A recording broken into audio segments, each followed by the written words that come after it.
Hello, Skis. I'm your King Ginger. I'm your superintendent of spooky studies. And welcome to Down in Outlands? That's right. It's Down in Outlands. So a little bit different tonight. I will have you all introduce your players. Your player introduce yourself as well as your characters. But tonight's going to be a little different. So steel thyself for some creativity. So let's go around the table. Tell folks who you are. Oh, I'm first again. I forgot. Not used to this yet. I'm Cassandra. I play Amulet Sticky Fingers. She is a Kender Barbarian. You know, the perfect mashup. But yeah, that's her. All right, I'm Nature D&D Ringer. I am playing Twig Swistrake, Otterkin Rogue Warlock.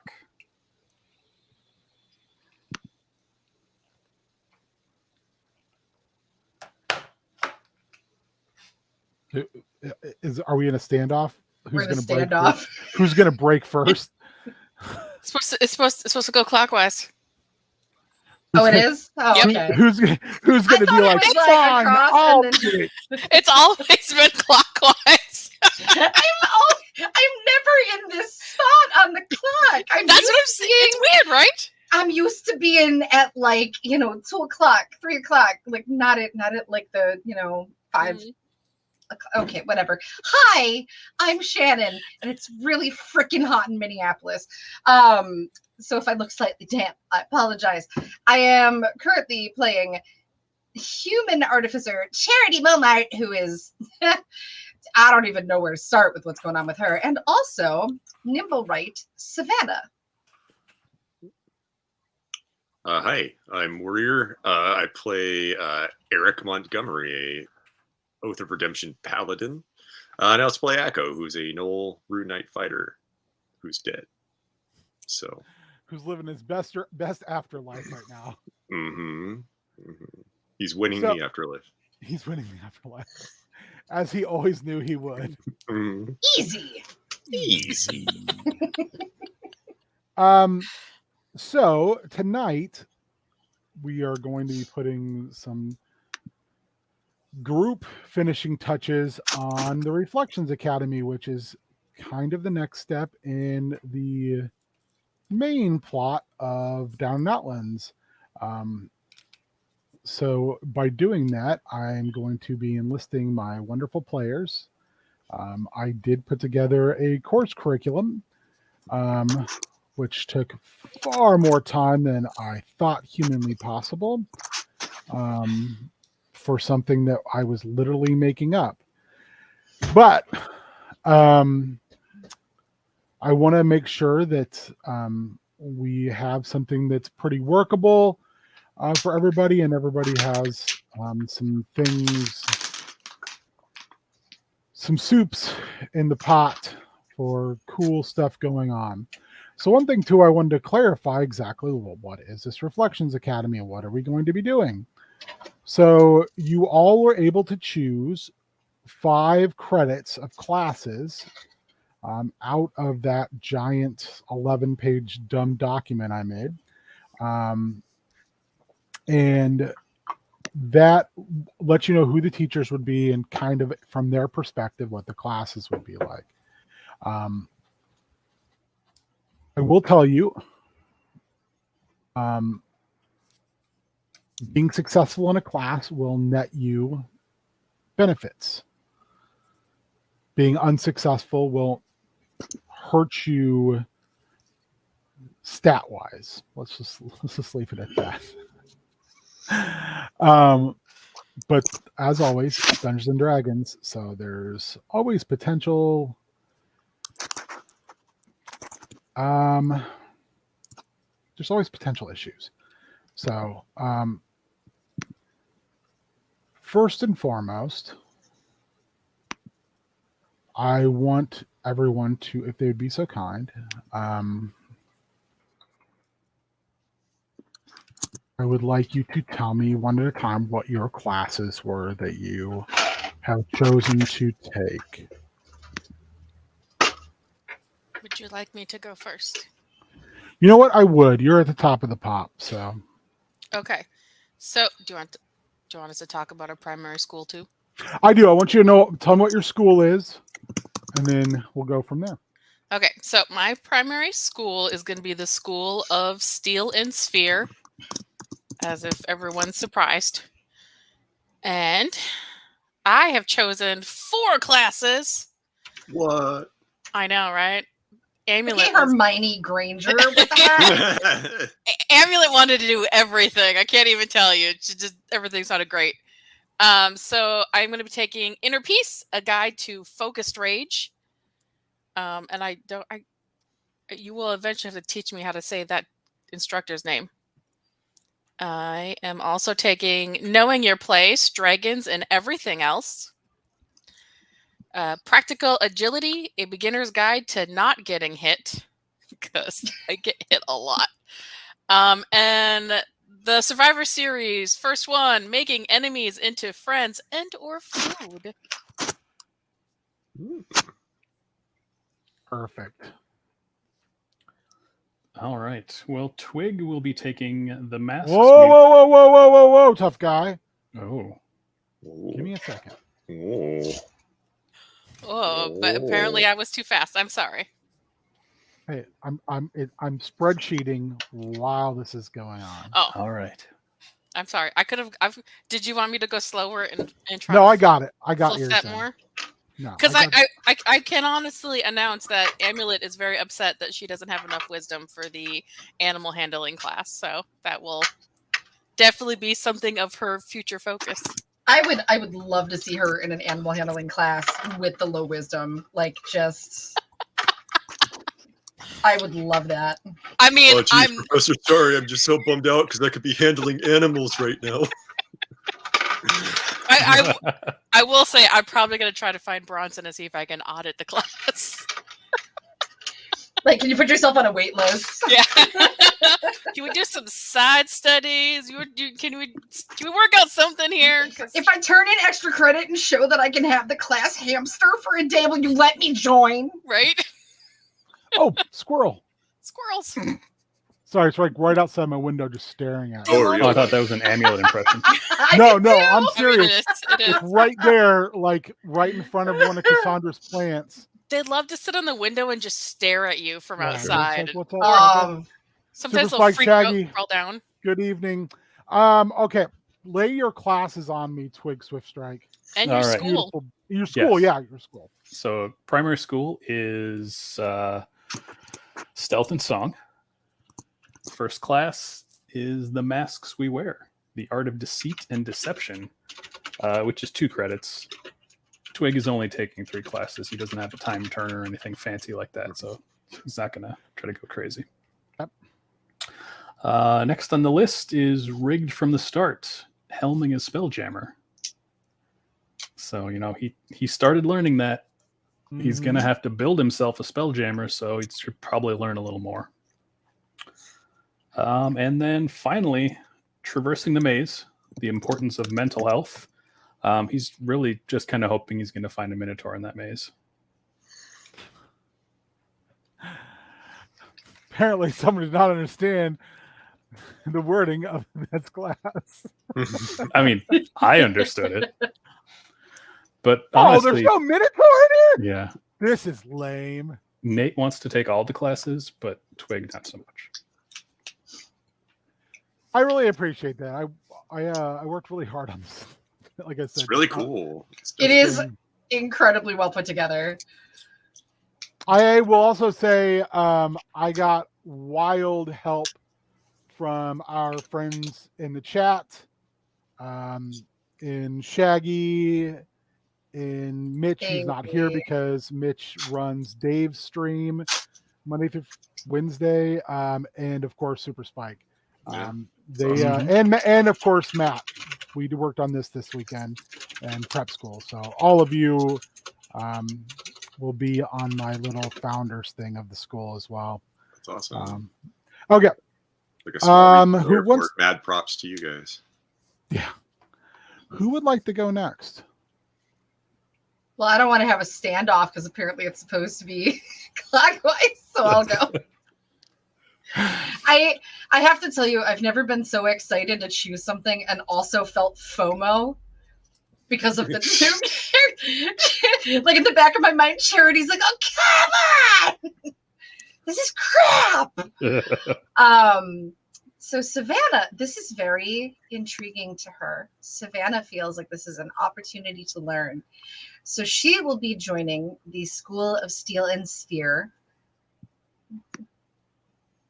And so her class is, oh my gosh. First off, she's going to go through Inner Peace, a guide to focused rage. Just to like give everybody like a semblance of what these class descriptions sound like, since that particular teacher is one I'm familiar with. Let me just read the class description, if I may. Go right ahead. So how do you handle the unbridled need to smash those who stand in your way? The simple answer is you don't. However, what happens is they're friends and family. In my class, students will learn to temper, to control, and eventually harness their inner rage into a positive force. Positivity through bloody violence. Those adverse to more combat-oriented arts should, not enroll. True. Sure. This is factual information. Factual information from the instructor Dahlia Laurel, the dumbest sack of hammers on the face of the planet. Her second class, she's real dumb. Her second class is going to be Winning Before You Begin. Okay, hold on. I'm having a war here with Excel, and I'm about ready to start cursing. So don't you already did that enough today? I could hear you. I did curse a lot today. Google Sheets, baby.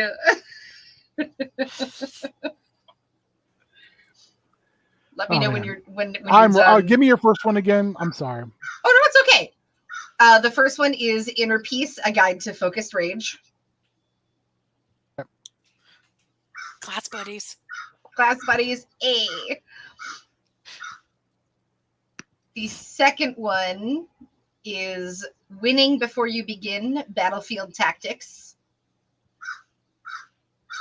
And that one's with Loki as the instructor.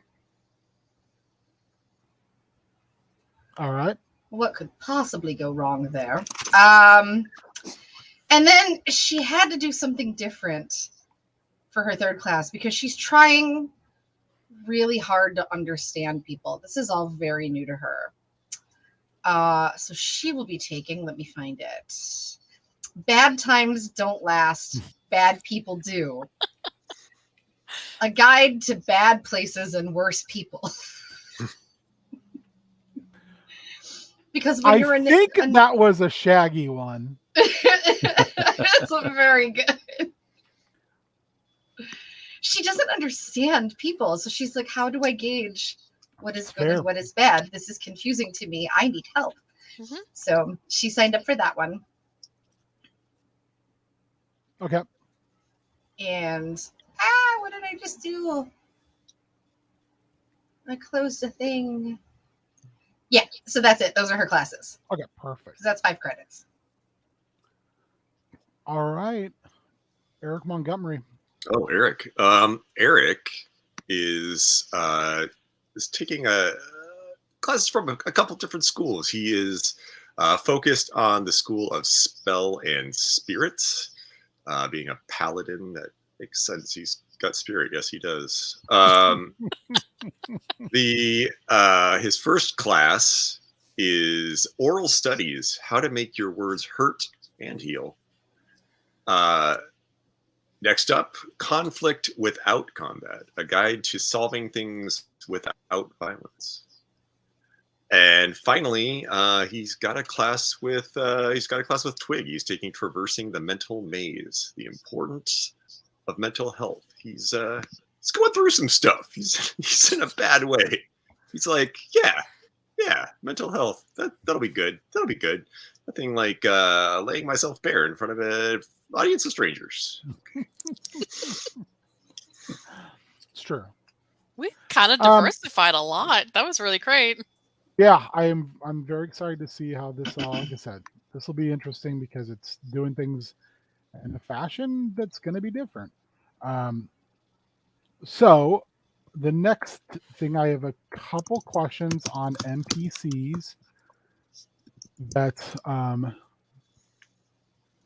some of you were kind enough to let me drive like stolen cars. Well, I can use a stolen car, basically. I could have sworn you said carp for a second. I was like, stolen carps? And I was like, oh, no, cars. You said The cars. first would be Ivar. He's dwarven. I know that. Mm-hmm. What's his age? Because we're separating our school into upper and lower, into 3 categories: upper, lower, and master class. Lower will be the little kids, upper will be the teenagers, and master class will be anyone over kind of that. Yeah, we'll put him in the upper level. Upper? Okay. Yeah. And then, Ryan, what about Chicken? Chicken is 12, so middle, probably. Okay. All right. Next up, we're going to get into some of what has been going on. So this, of course, has been a rough transition for basically everyone. First things first, Eric, I would like you to roll me a percentiles, please. Sure. 50. 50. I need you to re-roll. Can't be in the middle. 78. You are confronted with the fact that Presto did not make it. Oh, shit. Presto was crushed in the debris of the destruction of the Havenless, or excuse me, the Heartless. And unfortunately did not survive.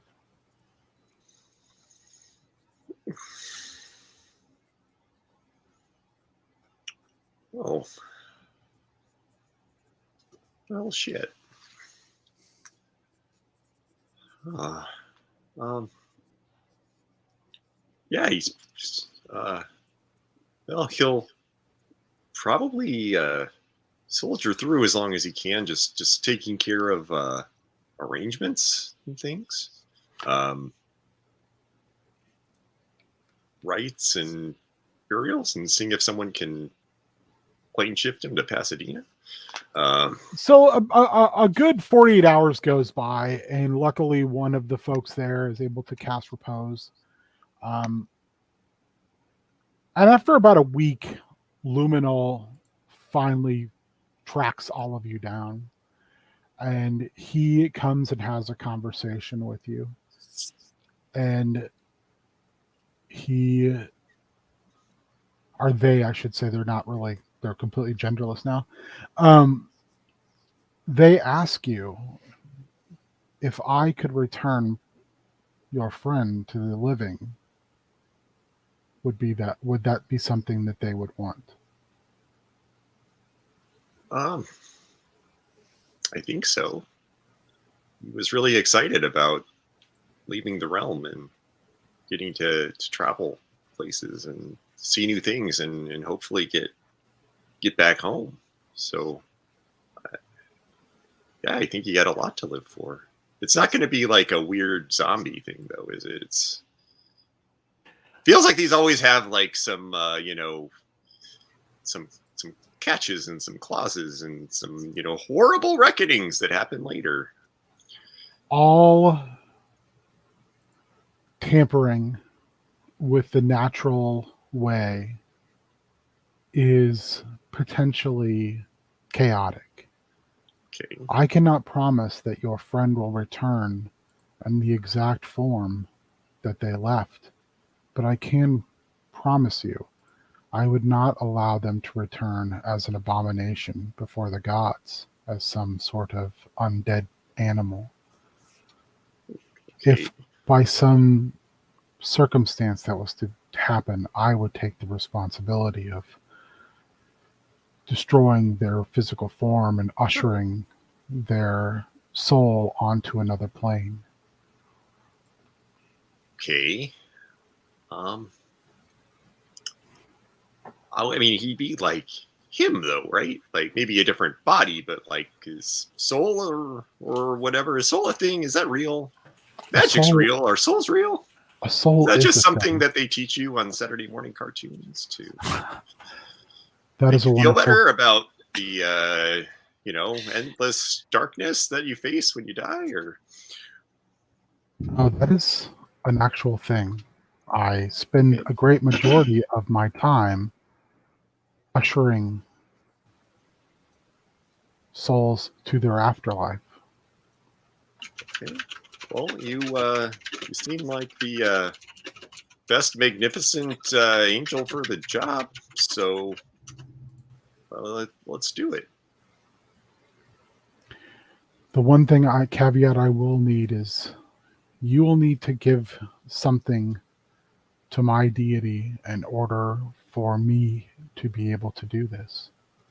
It needn't be allegiance. It needn't be your soul. It merely be something. Like an object that's important to me, or That would be suitable.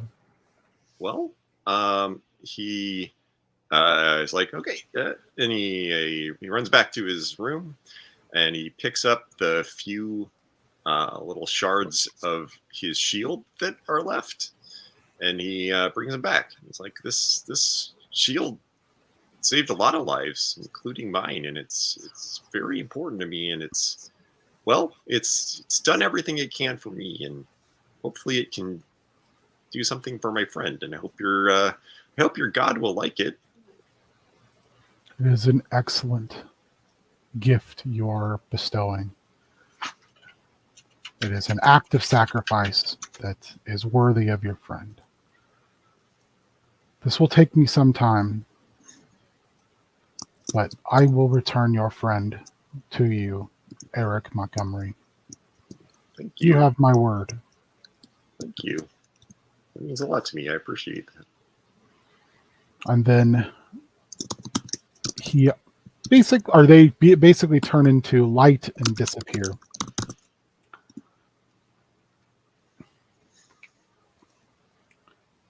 And you hear a voice, a small voice, a child's voice. It sounds small. And you hear tiny footsteps, and they come into your room. I don't believe we've been introduced. Probably not. I don't recognize your small footsteps. You were one of the, I'm looking for a kind term, but I'm going to use the word interloper. Don't take it personally. I don't know what that means. My name is Bellish. You just met my brother Luminal. Hello? Sorry to have interloped. Do not apologize. You were able to affect the outcome to a positive end. Okay, well, that's good. I didn't mean it. I'm trying to be more honest. You do know that there's always a cost, even for someone as strong as my brother. Yeah, we went through it. It could end up being like a weird zombie thing, and make me a insight check.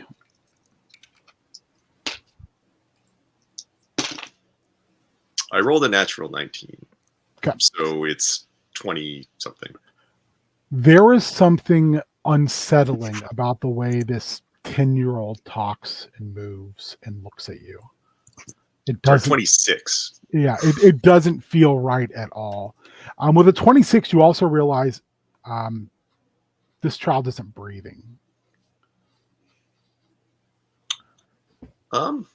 Weird question. Just more curiosity for me. I'm meeting a lot of new people these days. Is it? Do you not breathe? Breathing is for the living. I haven't been alive in a long time. Oh, okay. Are you a ghost? Oh, no. Nothing so mundane. No, not like a friendly ghost. So what I'm here to tell you, it's Eric, isn't it? It is, yeah. There's going to be a cost for this. And it's going to be more than the pieces of a broken shield, regardless of what that was. My brother is going to be expending a massive amount of energy and clout to do this for you. Okay. So the least you can do is sit with your friend's remains until then and pray. I don't really have a god, but I could do that. He walks over and like pats you on the leg, almost in a grandfatherly like way, and says, "Then I'd find one." Just a little piece of friendly advice from a teacher to a student. Sure. And he turns on his heel with his hands clasped behind his back and makes his way out of your room. Thanks for the tip, Undead Richie Rich. I'm gonna... I don't understand your references. Just keeps walking. It's from the 80s. In the 90s. Pretty much. Or maybe it was early 2000s. I don't remember. But yeah, Eric will go sit with the remains and pray agnostically. So. Just praying to something out there. Anything. Sure. Amulet, you are helping move heavy things. As there is a veritable force of golems who are helping to continue to construct buildings. And one thing you've realized is there's a lot more buildings than there are people. Well, that's weird. So you're sitting there and you're moving big things as big as you can move, in your current Kender state. When you hear a clearing of the throat that sounds extremely familiar to you.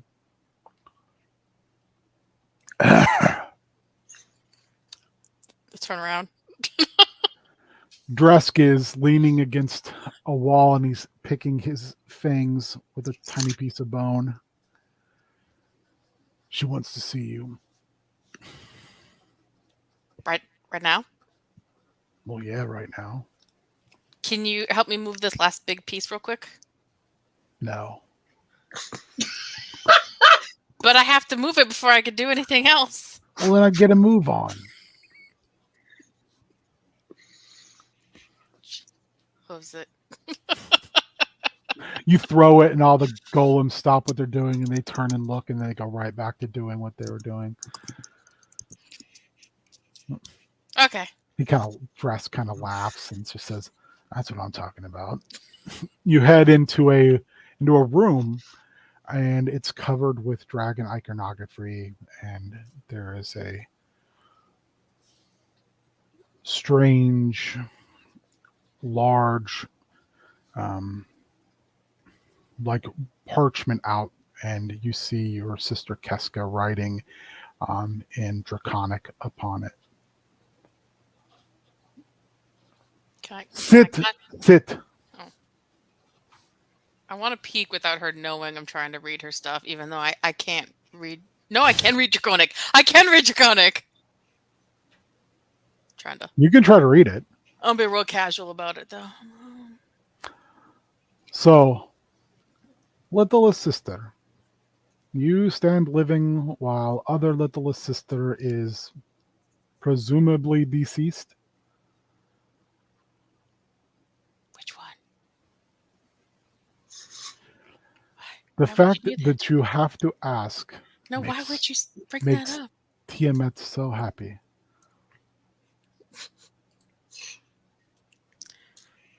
Trying to remain happy here. I am not trying to, how you say, rain on your parade. I am just saying, you are last one standing. It is impressive. You and Tanti Twig impress. I can see why she wants for you to find your way to her. Well, we're not all good at dying, so I mean, Oh, don't other change. people could still be alive. Well, they could be, but the chance is slim. So, this conversation is between you and I. Dress kind of looks kind of gives a side eye, and she's like, "You can see way out." So he kind of walks out, kind of like not angrily, but definitely put off. The door shuts, and she looks at you, and she reaches across and grabs your hands, and she says, "Good job For what? for surviving, you idiot." Oh.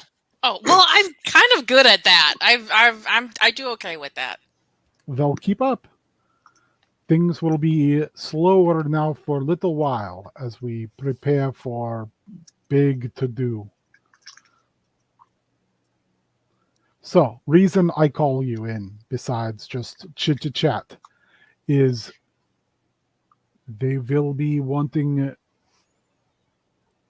students pick counselor.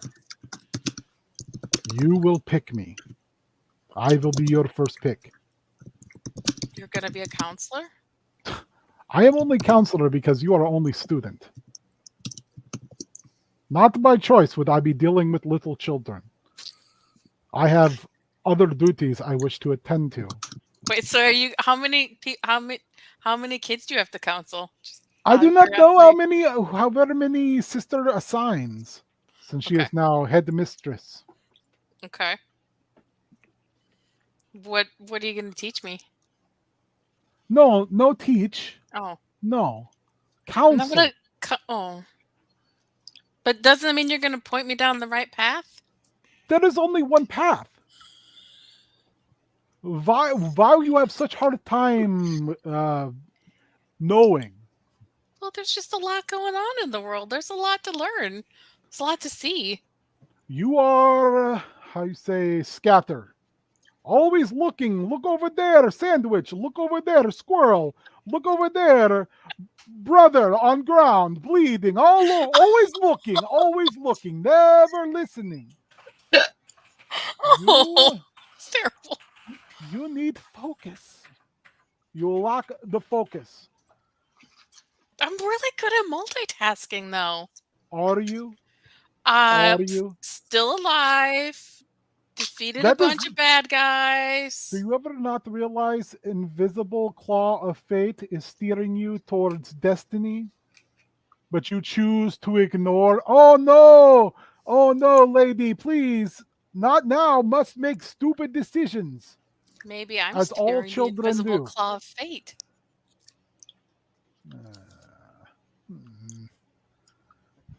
Amulet, you will be number one sister. Like you and me, or like So- everybody? No, you and me. Everybody else. Norhand fall to whatever disaster she is now. Lose her way. Was she number one?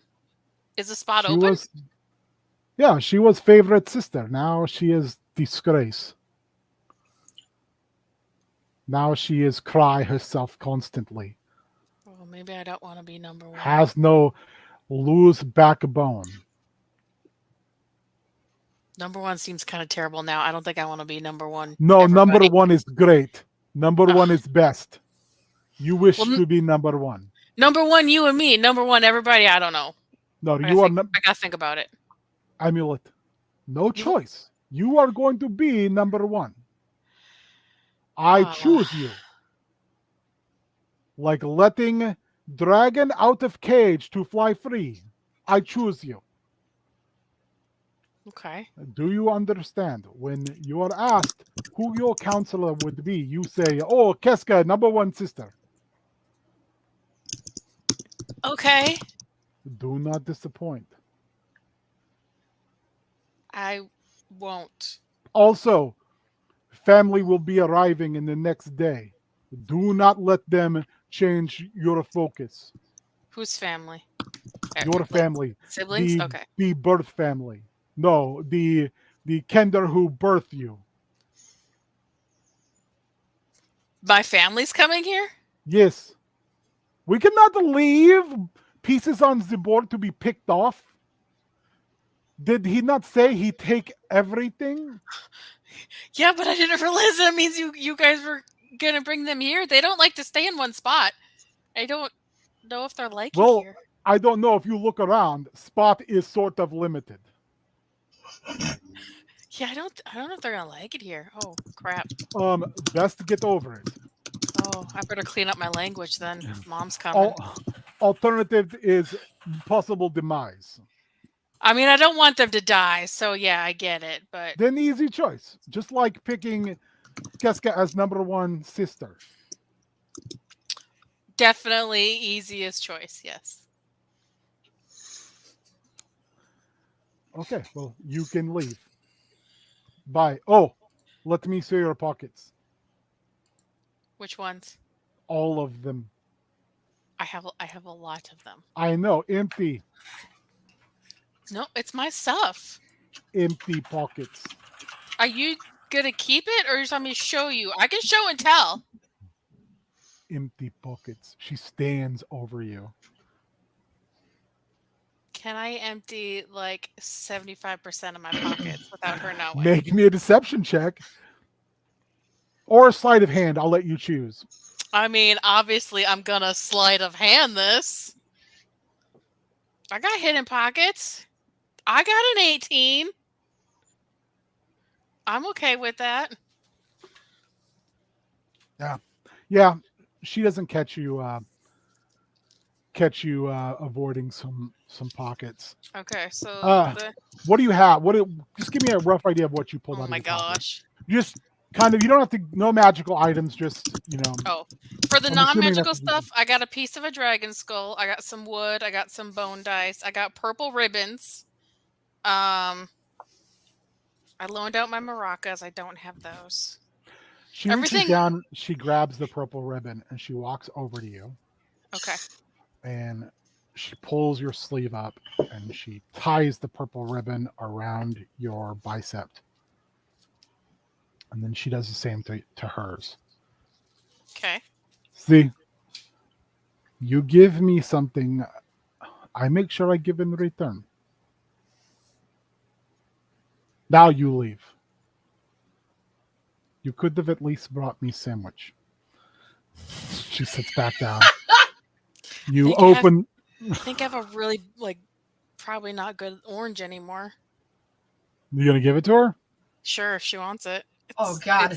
She takes Probably it overripe. and she just bites through it. Oof. We gotta remember, she's not human. She's Githyanki, so True. and she just eats the whole thing.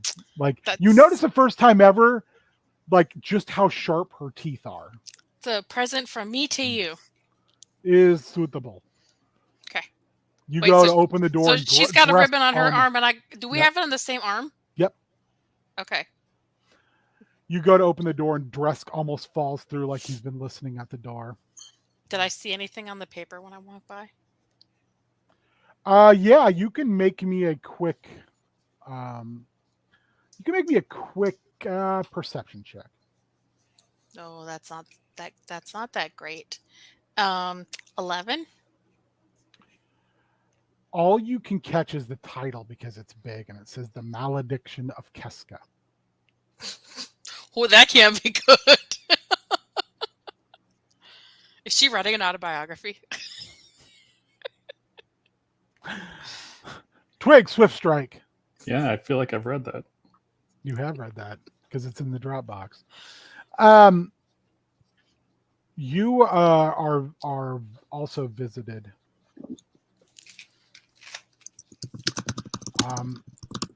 Yes, that is it. Yes. Nate just has a really good recall for all that weird stuff that I come up with. Right. You are visited, Twig. I just completely lost track of what I was trying to look at. I'm sorry. Just give me a moment. I'm sorry, I distracted you. No, I just I lost my train of thought for a second. It happens. I mean, I am like trying to balance a whole lot of stuff mentally. Mm-hmm. It's a lot. I just got done talking. I was like, oh, I'm 15 behind in the private chat. Jeez Louise. I'm like, you're visited by a female Goliath, Twig. And you remember meeting her before, just like super briefly, as she's one of your siblings. She knocks on the door. Hello? Twig, correct? Yep, that's me. She leans down and she offers like her finger, which is enormous to you, and says, "Hello, my name is Thaka." Hi, Thaka. I'll shake her finger. When she shakes back, it almost picks you up off the ground. Oh, boy. She says, "Can you sit down? This might be easier if we are sitting. I just feel like I'm looming, and that's uncomfortable for me as a person." Okay. He goes and sits down. She sits on your bed, and you can hear the wood just begging for mercy. She's massive. She's bigger than Akko was. She's just huge. You're almost She as says- big as Akko. Well, thank you, I guess. I take that as a compliment. He's real big. I think we met like once, but it's been a while. Lots going on. It's been It's been a hectic time. That's the truth. So that's why I'm here, Twig. You've got options. I just want to make sure that they're laid out in front of you. Okay. So some of your older siblings and I, a bunch of us got together and we had a discussion. And I do apologize that we had that without you. It's not very cool of us, but because you guys are a lot younger, we thought maybe it would be best if we at least had a plan laid out. Does that make sense? Okay. What's the plan? Well, after you guys told us what that thing that used to be Polt Lish said, and after all the death and stuff, since we know some of you came from places and had like family and stuff, we want to give you the opportunity to like go home and be with your family, or even like go to your family and we can move you somewhere else that's harder to find, or even if you wanted, bring your family here where no one can see them. Oh, that's a lot of options. I know. I'm really sorry to like just drop this on you in your lap. It's not very cool of me, but I figure like this is maybe I could be the person to talk to you about this, because I know how hard it is. I come from a really large family and I didn't see them for like 12 years. And when I came back, they were all very different. And I decided that the family that I had now was more to my speed than the family that I was taken from.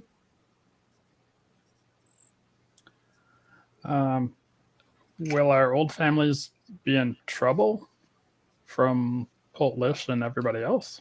Well, I mean, all I can go off of is what you told, like, our siblings. And I'm pretty sure what I heard in the meeting was that thing said it was going to erase all of your friends and family from existence and then would be coming after you. I'm paraphrasing because I wasn't there, and sometimes people don't get quotes right, which is terrible. Yeah, I think I kind of blocked that out. That's bad times. Oh, I'm really sorry if I like made you upset. And she gets up and she leans over and she goes, well, under her breath you can hear her go, gently. And she like kind of hugs you and she goes, see there. Yeah, thanks.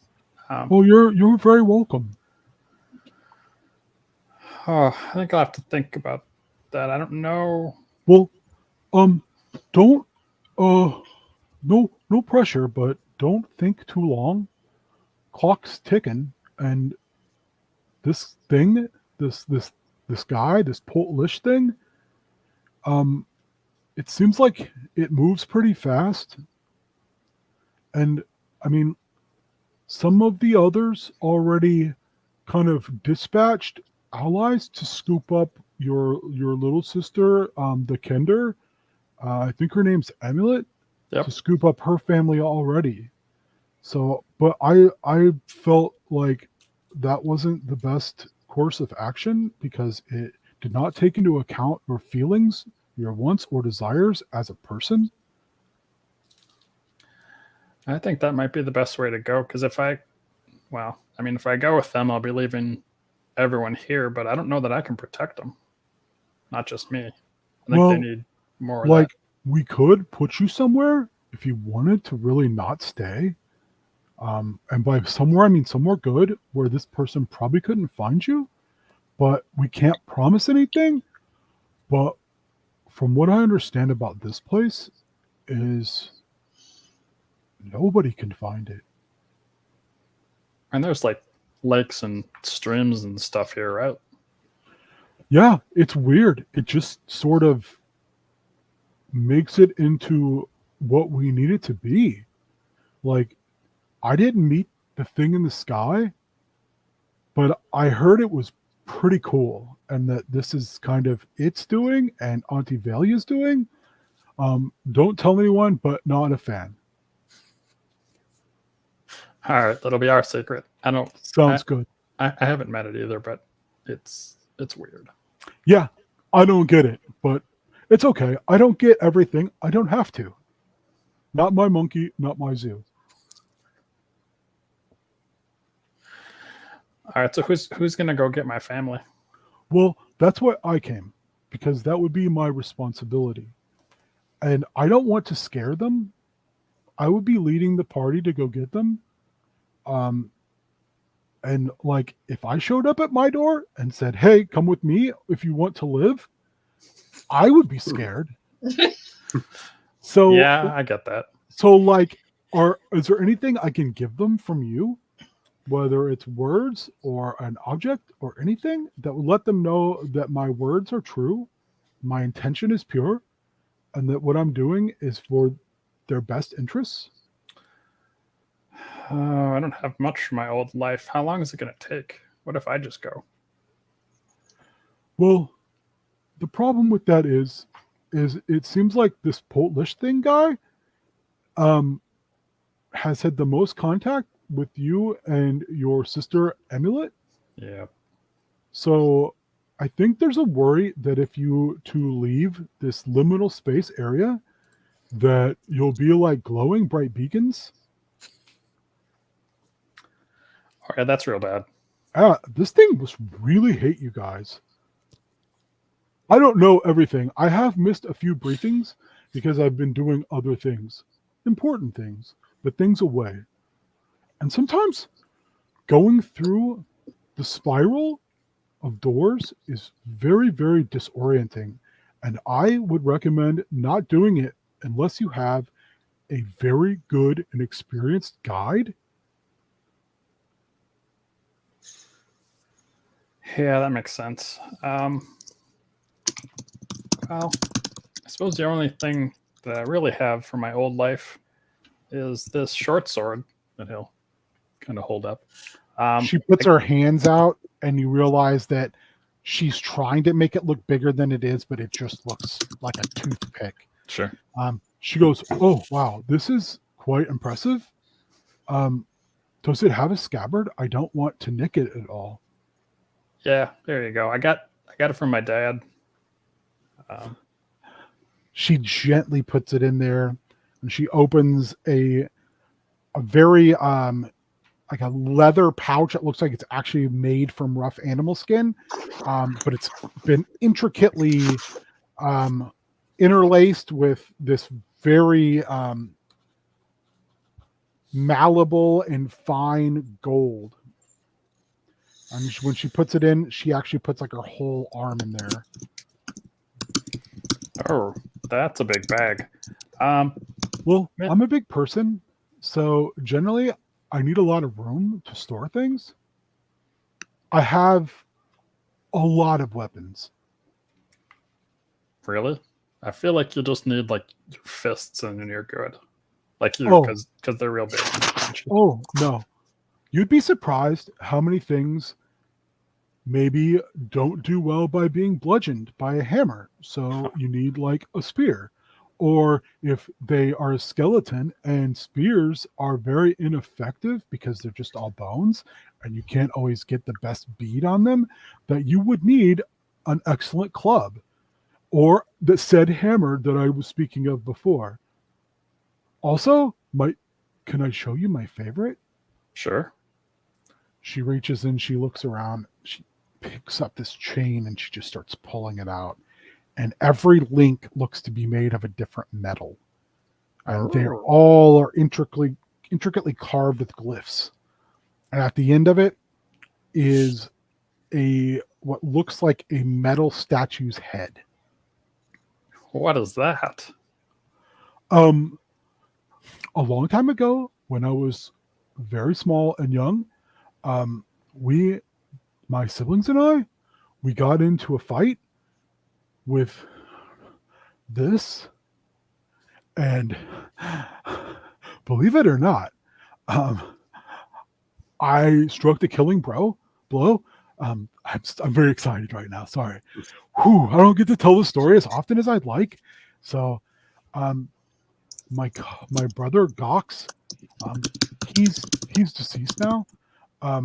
He said it should be, I should take it, and that I should learn how to craft, and I should learn how to make it into something special, to always remember just how well we performed that day and how it took all of us to defend one another. But in the end, that I should have a weapon that it speaks of who I am as a person. That's awesome. He was really smart for a kobold. I was really sad when he passed away. Yeah, I'm sorry to hear about his passing. I appreciate that. But he's gone to a better place now. And he is, I'm not sure where, but it's better. And I'm sure he is serving the Great Dragon Lord, and he's building all sorts of cool traps. And that's really all that matters. Sounds good. Before you go, I've got this note. Basically, it just says that you're cool and my family should go with you. Oh, wow. Thank you. You've got really good handwriting? Yeah, you'd be surprised. Tiny hands. Yeah, I couldn't do that. My handwriting is a disaster. Oh, also, I almost forgot. And he picks up our sheet. Sorry, I can't talk tonight. She picks up this bucket and she hands it to you, and it's just full. It's a pretty big bucket.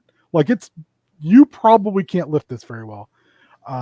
It's just full of this sloshing green liquid.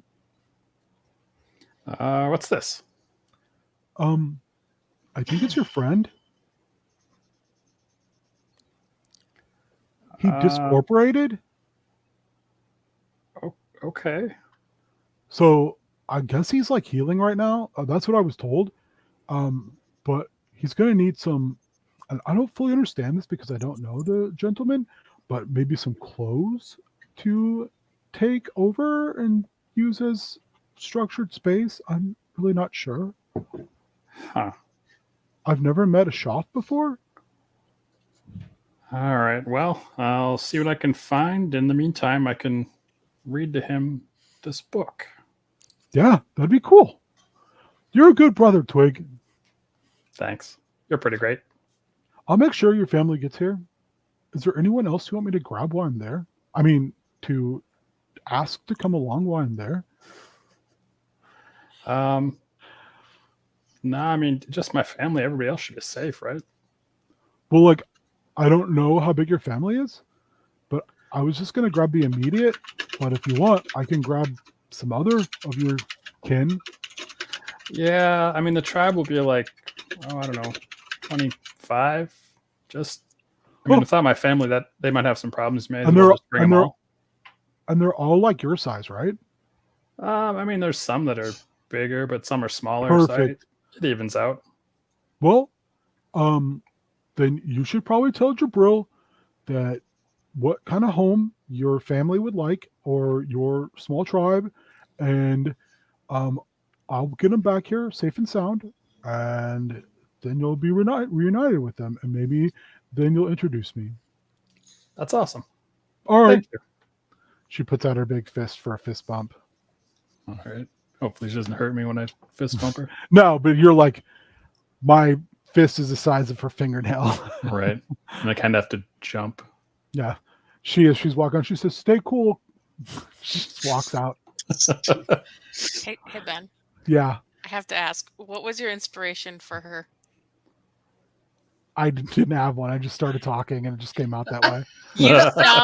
You sound exactly like the yak from Zootopia. The Tommy Chong, yeah. That's at the nudist colony. Hey, Nongi, do you remember? I can't remember that movie. So yeah, I just went with talking in a specifically. It made me so happy because it just sounded like him.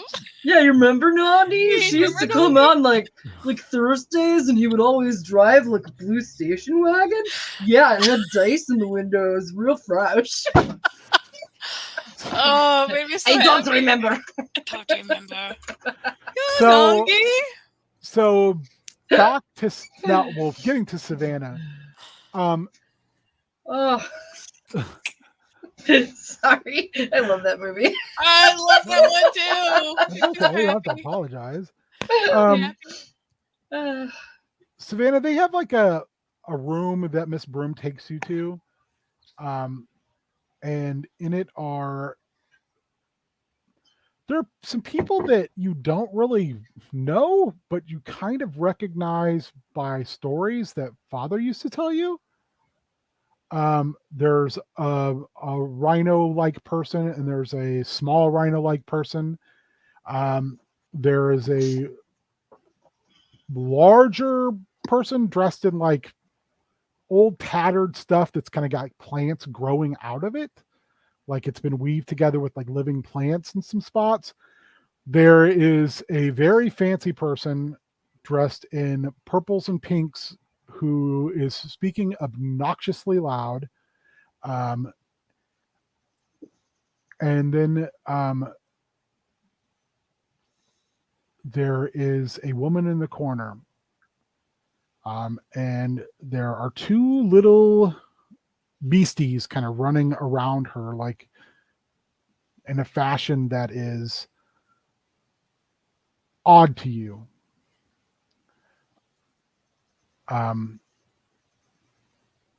You come in and they kind of all look up and they pull a seat out, and Miss Broom says, "I'll be right here if you need me, okay, dear?" So she stands there.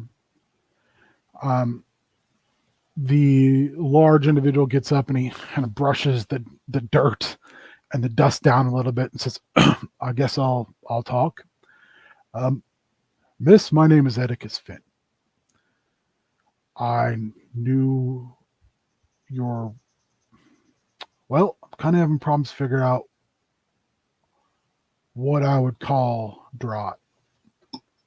She grabs her book and writes out "father" and holds it up. "I knew your father.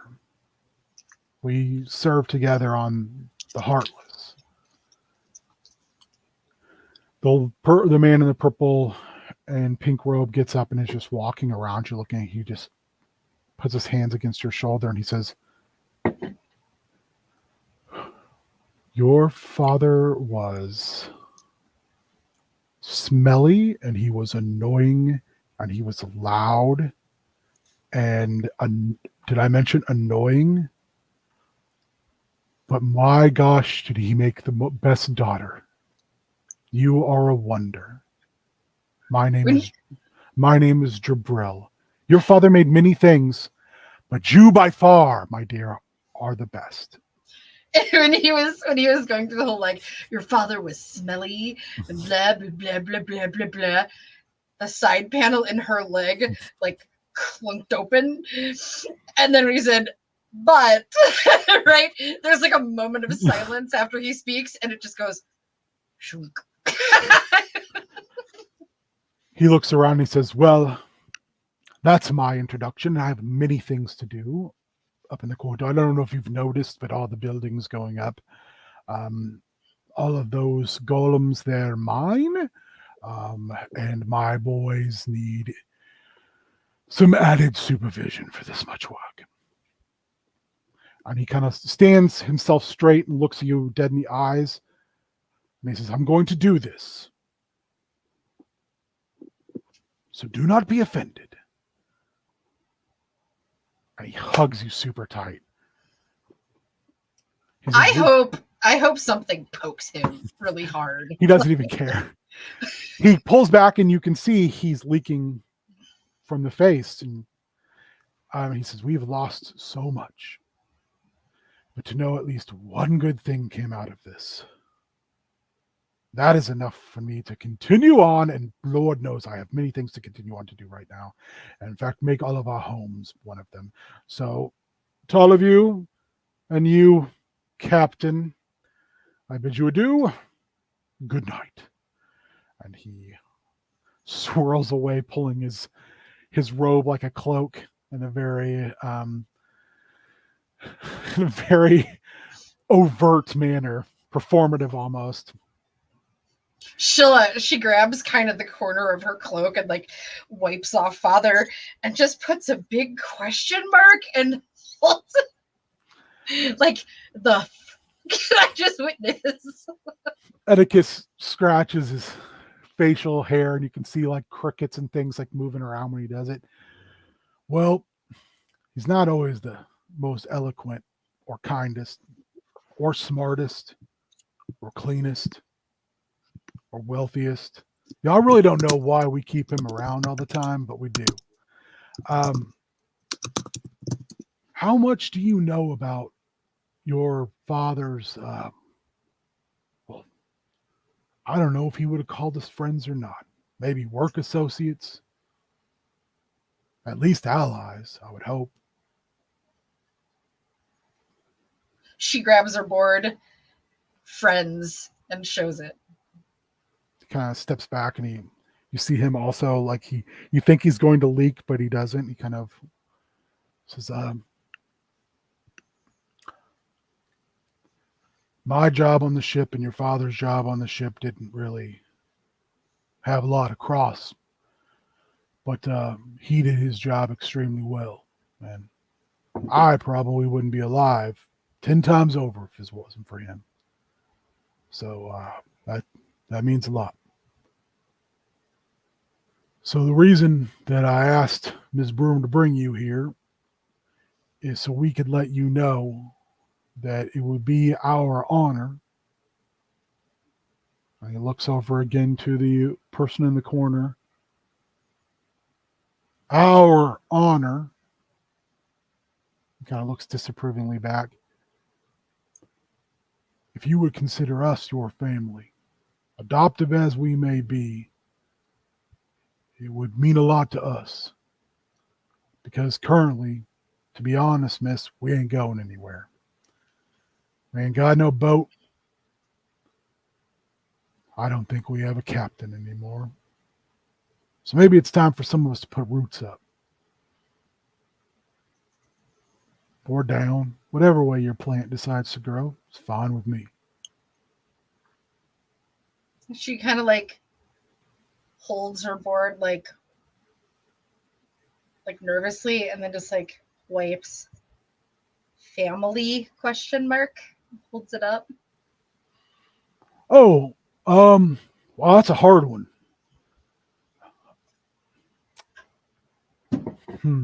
Normally I would describe it as a grove, everything in working in harmony like nature, but no offense, you ain't natural. You're different. You're special. You were created not just with parts, but with as much heart as that man could muster. So when you look at your arm and you see all those parts of you, those gears moving and turning, one turns another and moves another and then moves a rod, and it allows you to be one big part. Those little parts. That's what a family is. It's a bunch of little parts working together to make one big part move. She erases and excitedly writes, gears? And turns. Sure. I mean, we're not as fancy and gilded as yours. Some of us are a little rough around the edges. He looks over at the rhino person who's kind of got his hands on his son's shoulders. Some of us are a little loud. He looks at the doorway where you just saw Jabril leave. Hell, some of us don't even know who we are anymore. And he looks kind of over his shoulder again. But in the end, we're all each other's got.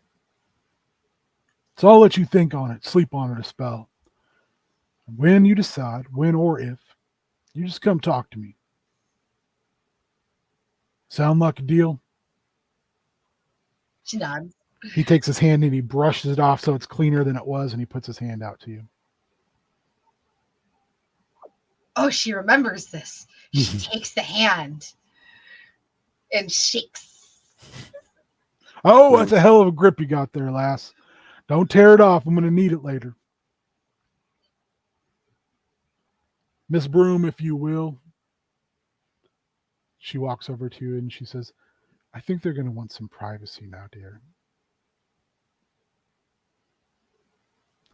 She nods and kind of like erases her board. And just kind of like, she actually stops and almost like lingers for a minute, like she's reluctant to leave. Make me a perception check. Ooh, okay, perfect. This would require me to find the right dice, wouldn't it? Hooray! Oh, wow. Yeah, that's going to be a 7. It's an overwhelming day for Savannah. All you really catch is you're not overly familiar with some of these interactions, but everyone kind of turns and looks at the person in the corner. Now, as you leave and the door shuts, you can hear some raised voices.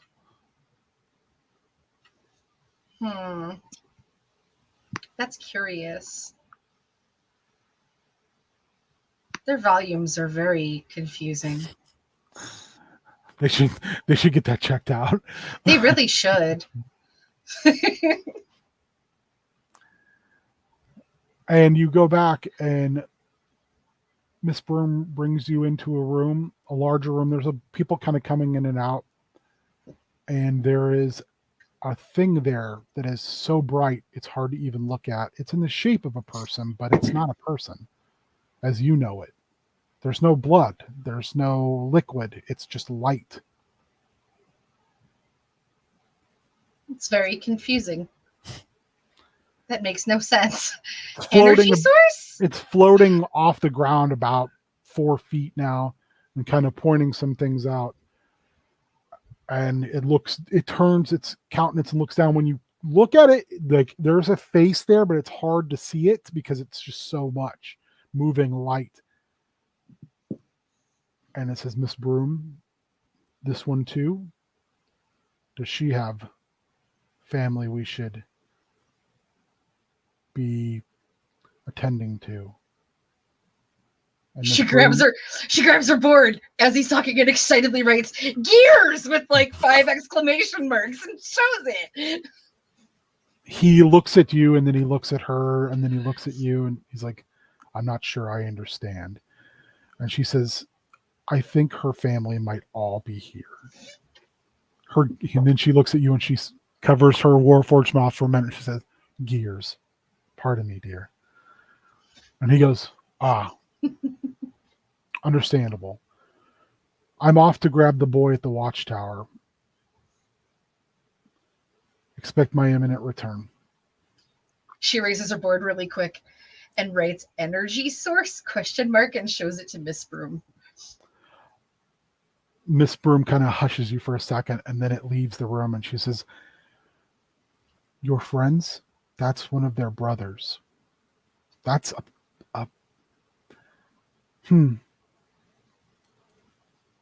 She races again. Even though they are many times other beings we meet are confined by the form they were given. They don't upgrade. It's hard for them to upgrade. Luminal has upgraded as far as he could. He was human once, and now he's not. He's something else. Battery?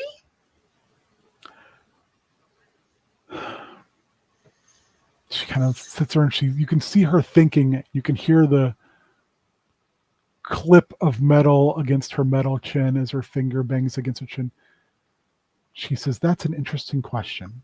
I'm not sure I am competent enough to ask or to be able to tell you. Perhaps one day we will sit down with him and ask him. I'm sure he'd be more than happy to explain.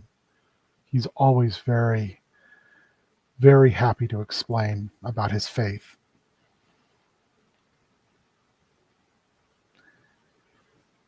Also, not to shock you, but since you have nowhere else currently to go, She Would got, you- she does one of these, erases, writes down, can't be shocked, grounded. she smiles and she says, fair enough. Would you like to stay with us? Stay here. This is going to be a school. Erases. Can I learn? This would be the place to do it. She nods so quickly and so enthusiastically that like things rattle. So the next week or so, you are all given basic information on the available classes. You also see a lot of new faces in and out. An entire contingent of young kids and older kids all come at one time. And Jabril and his golems are very, very quickly putting housing together as well as other buildings.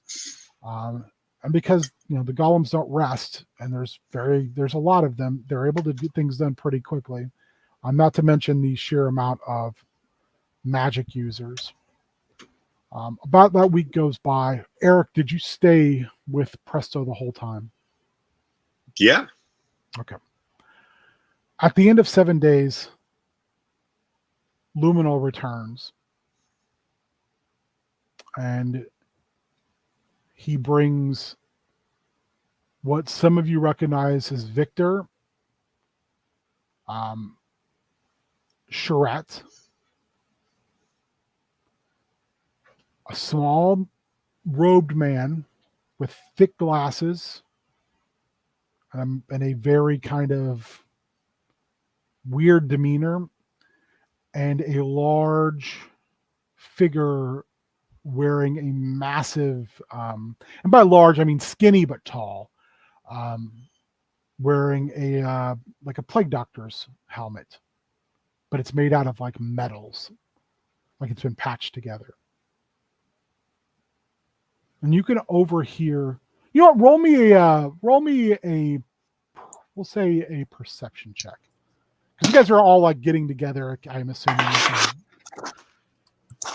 chit chatting and 12.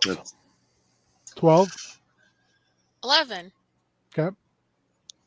Eric, I didn't catch yours. 15. 15. Savannah. 2. Okay. Savannah, you're just overwhelmed by all these things. Amulet and Twig, you went to the Watchtower.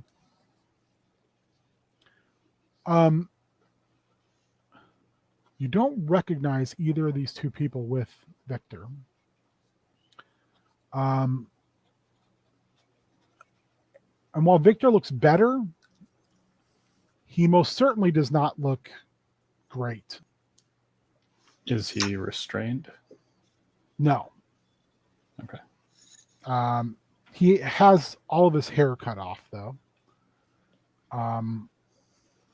Even the eyebrows. And you can see markings on the sides of his temples. And he basically never leaves Charette. They're basically just melded into one the entire time. Eric, you know that listening in on other people's conversations is not the best thing, but you were kind of hoping to hear something more about Presto. Unfortunately, what you do hear instead is that Luminal tells that when he got there, the Watchtower was destroyed and falling into the plane of ash. It was tumbling slowly out of the astral sea, and that these were the only 4 survivors. Everything and everyone else was dead.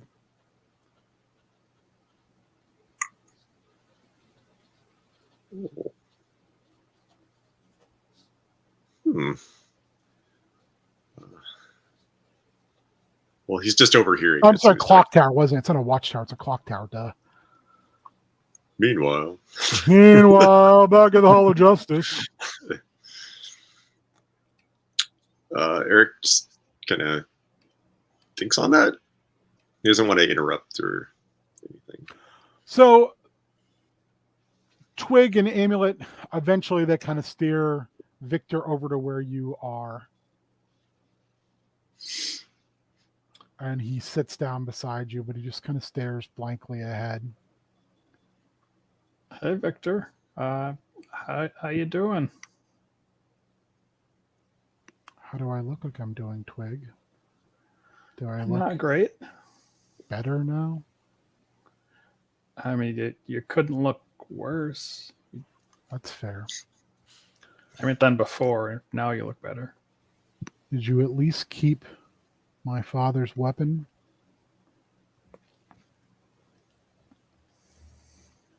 What did we do with that? Roll me percentiles. There is a 60% chance you still have it somewhere. So you need to roll 59 and 60 or below. I don't think I picked it up. You guys had it for a while. I feel like somebody took it from us, and I rolled a 67. You don't have it anymore. What was it? It was like a halberd, if I remember right. Yeah. It was like a cool Kirby-esque, like cosmic-looking halberd. Did we Didn't loan that we to Echo? No. No. I honestly Ryan's don't like, remember what Don't happened What? you with wait to it. see more on I me, don't man. either. I want it, but I never got it. I just don't remember what happened to it. I'll have to figure that out. I don't even remember what I had for breakfast. Like, I'm not going to remember that. Like, I mean, Right. yeah, I go through my notes a lot going, that happened? Yeah, I'll have to look in my notes to Yeah. see where it went. Where's Charity, Twig?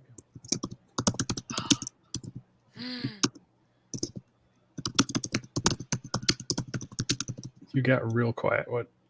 Oh, sometimes when Ryan types it, for some reason, Ben gets real quiet. I don't know what, something with the microphone, I think. Where's Charity, Twig?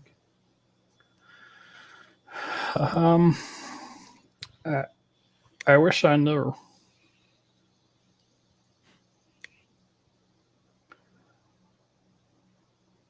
Same with Echo. They're not here. Are they dead? I don't know. Hope I- not. I really, really hope not. It seems like we can't die. I really don't want to find out though. Don't jinx it. Oh wait. That's not the most Baron? sprocked thing I've ever heard. What did you say? That's not the most sprocked thing I've ever heard. You can't die. So the rest of us just get to suffer, and you get to just waltz through life and not die. So far, You get to see everything burn around you, and it doesn't matter to you because Twig can't die. That must be great for you. That must be, and then the shield where his face is shuts. And you hear Charette. You can hear Victor still like talking inside. And Charette says, "Hello, salutations, Twig, Swift Strike, Amulet, Sticky Fingers. hi, Charette. Sorry, I My kind of got him apologies. worked up. My apologies for Victor's current actions, mood, and tenor. He did not gain much from the clock tower, whereas I have clarity of mind and purpose. I have found what many would call peace with their demons. Well, at least he has you to help him out. Maybe you can lead him through this. Perhaps, or perhaps I will find a better, more suitable host. Hopefully, once Victor's better. I cannot allow Victor's issues to affect me and my recovery. That's fair. And then Twig will call it. I have been dead before. I do not wish to live in a living death of another.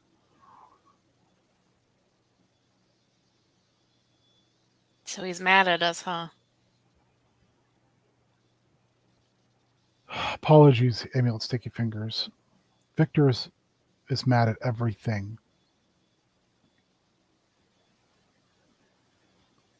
Can't really blame him, though.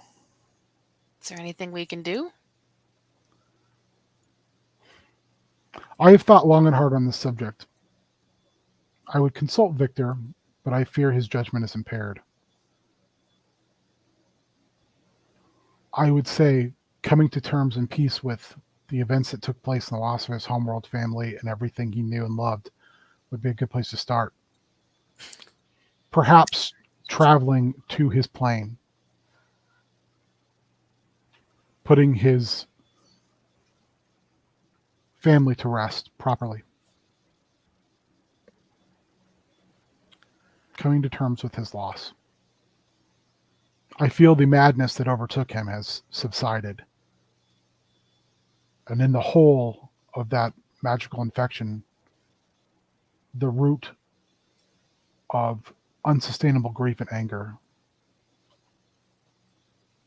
has taken its place. Well, I mean, we can see if anyone can take him to the remains of his world. I would suggest you take him, both of you. And your other two siblings, should they still prove to be functional. That might be a while. We're not allowed to leave. Twig Swift Strike, let me ask you a simple question. And I will speak candidly because we've known each other very intimately. Well, you did wear him for a while. It just sounded real bad. Charette says, when have rules applied to you? All right. You got me there. This is a school, is it not? Yep. Then perhaps we find a way to play hooky.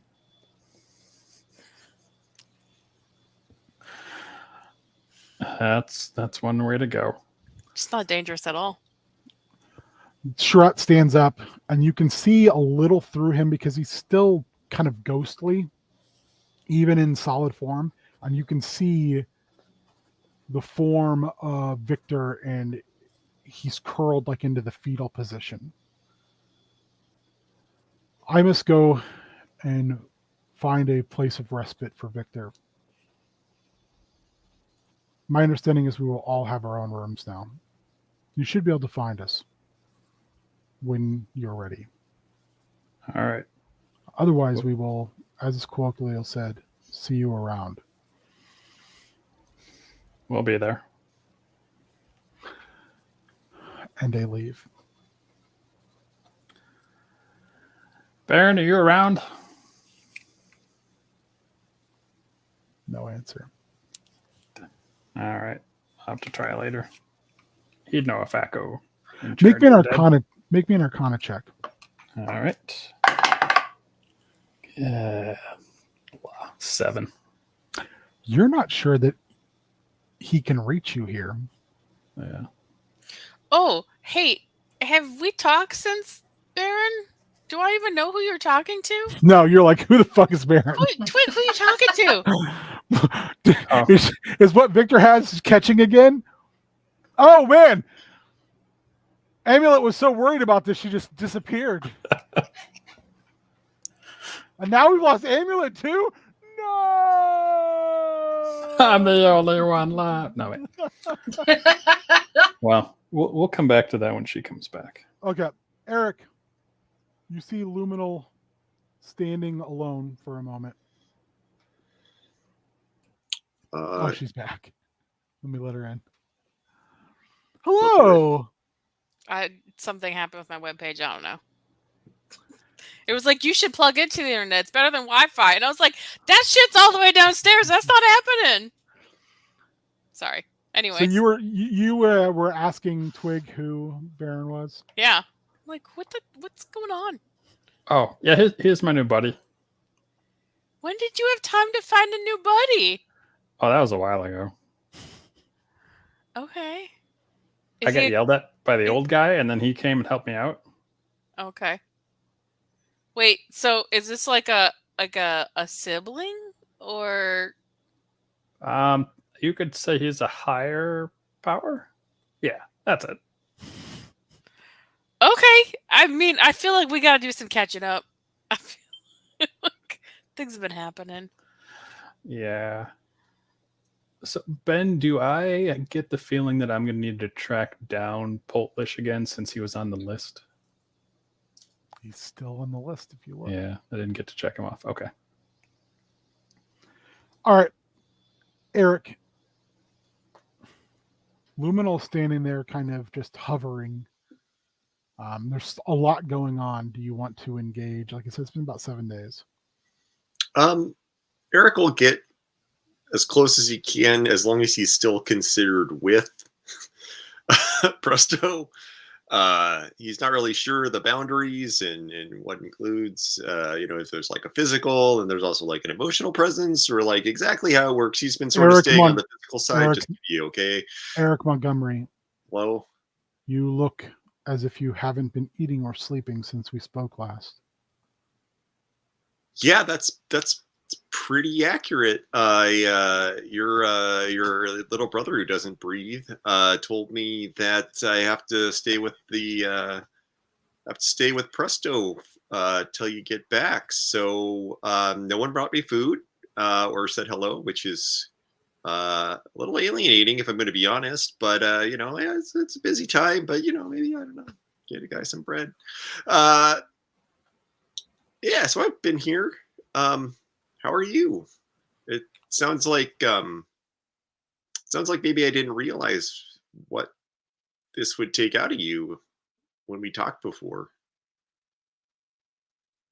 All things have cost. Some costs you should be willing to pay. Other costs you can't mitigate. This cost, however, is a good cost, and I'm happy to pay it. Right. Yeah, I wasn't sure if your brother was just being an asshole. So, well, we are speaking of my brother Bellish. I do not really partake of certain words. Understandable. Eric puts a penny or like a copper piece in his swear jar. It's not a very big square. However, he can be taxing, to say the least. Yeah, I'm really hungry. I hope you. Luminal casts a spell. He touches your head and then he casts a spell. And in your hands is a bag of McDonald's. Where did you get this? Did you go to Pasadena? No, I simply used your memory and cast create food and water. This isn't barely food, and that brown liquid is certainly not water. Well, I mean, my parents would agree with you, honestly, but this is really, this is amazing. I haven't had this for like 31 years. So this is great. Fries are still hot. I'm guessing you would like for us to begin. Yeah, that would be great. He floats into the room and he says, very, very solemnly, I cannot promise you, Eric, that even with my prodigious abilities that I can bring back your friend exactly as he was. But I can promise I can bring him back. Are you willing for me to attempt this? Eric is humming the all beef patty special sauce lettuce cheese 60 fun song, but he stops. And he looks serious. He's being serious. I mean, I mean, I think so. I think he would want to come back. I guess I'm just worried. Like, if it doesn't work, it's not gonna like mess up his afterlife deal, right? Like, I don't know where he is, but like, if he's somewhere good, like, will it mess it up if you mess it up? We mess it up? You know what I mean? I don't want to risk his eternity or whatever. You would be pulling him from his afterlife. What if he's in hell? Do you believe your friend performed deeds? My parents had a lot of ideas about magic and Satan, if I'm being honest. You have lived, my understanding is, amongst these realms for a long time. Do you truly believe all that you were told by your parents? Oh, no, that was clearly bullshit. Again, so I am leaving this decision up to you. I can't make this decision for you, nor can I tell you what's right or wrong. But to answer your question, if we were to do this, I would be pulling your friend out of his afterlife. Can I ask and this may be one reason he may not come back in the same form. You would be pulling him forcefully away from his afterlife. There is no spirit here haunting or looking to complete a lost duty. This is simply an empty vessel. So that generally means that the spirit has gone on to where they needed to go. So he doesn't get a choice? No. You've made that choice for him. That's why, again, I implore you to think very hard about this decision. I can do this, and I would happily do it for you and for him. I'm glad you asked me again. I think that sometimes life was really hard for Presto. And he's moved on, like you say, maybe he's somewhere where things are easier for him. Maybe he's happier wherever he is or whatever he is. And I guess I thought that if he really didn't want to come back, he'd be able to say no. But I can't make that kind of decision for somebody. If he wants to come back, he's a real smart guy. He'll find his own way back. You are wise beyond your years, Eric I'm Montgomery. 47. You age very oddly for a human. Yeah, I de-aged. I cannot give you. You have decided for me not to do what you initially asked. That's okay. I I never would have can imagined it was possible. I can do something else for you, though, Eric. What's that? I can give you your age back, if that is what you want. Or I can simply take away your memories of Presto and all these things, so you don't carry this heavy burden with you. Well, I appreciate that. I think that it's important to carry that. I think being able to, as much as people move on when they die, their spirits move on. We as people have to move on too, and that's a process that keeps us going. So, I think your heart's in the right place, but I want to keep those memories. The aging thing, like, I don't know. Could you give me like 27? Like.